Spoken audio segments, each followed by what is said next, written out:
سورہ اعراف کے فضائل۔ نمبر 1، اس سورہ کی تلاوت کرنے والا اپنے جد امجد حضرت آدم علیہ السلام کا دوست بن جاتا ہے۔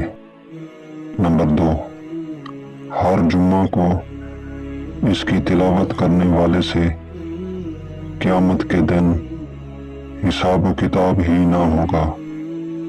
نمبر 3، رسول اکرم صلی اللہ علیہ وآلہ وسلم نے فرمایا کہ اس سورہ میں کچھ آیات محکم ہیں جن کا پڑھنا، تلاوت کرنا اور ان پر عمل کرنا کبھی نہ بھولنا، کیونکہ یہ آیات قیامت کے دن اپنے پڑھنے والے کی گواہی دیں گی۔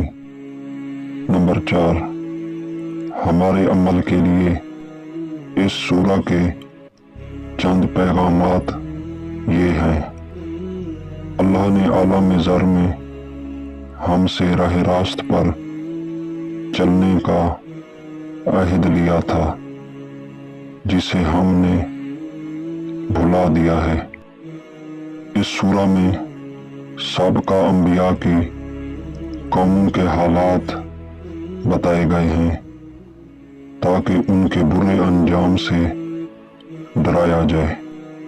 فضول خرچی و اسراف اور شیطان کے پھندوں سے بچنے کی خصوصی تاکید بھی کی گئی ہے۔